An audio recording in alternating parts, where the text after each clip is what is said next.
মাওলানা জুবাইর সাহেবকে বলতেছি, আপনি আমার 1 বছরের সিনিয়র। আপনিও লালবাগ থেকে দাওরা পড়ছেন, আমিও লালবাগ থেকে দাওরা হাদিস পড়েছি। আপনি আমার 1 বছরের সিনিয়র। আপনাকে পরামর্শ দিতেছি, শুধু উলামা ইকরামের সমর্থন নিয়ে কাজ করে যাবেন, নতুন করে পুরান ঘটনা এটা চলবে না, এটা চলবে না।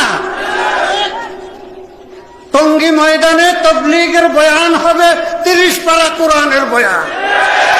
উলামা ইকরাম স্বাধীনভাবে যে যে আয়াত নিয়ে বয়ান করতে চায় তাকে সেদিন বয়ান করতে দিত।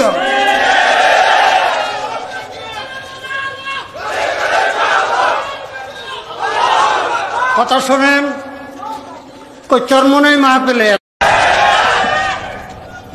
হযরত হাফিজ জিউজুর রহমতুল্লাহ আলাইহিকে কথা বলতে দেওয়া হয় না, হাটাজারি হযরতকে কথা বলতে দেওয়া হয় নাই, পটিয়ার হযরতকে কথা বলতে দেওয়া হয় নাই, ওলামাদার হযরতকে কথা বলতে দেওয়া হয় নাই। ওলামাদার হযরত তো তাবলীগ করতেন। ঢাকার বড় বড় বুজুর্গ গোটা দেশে কেউ কথা বলতে দেয়।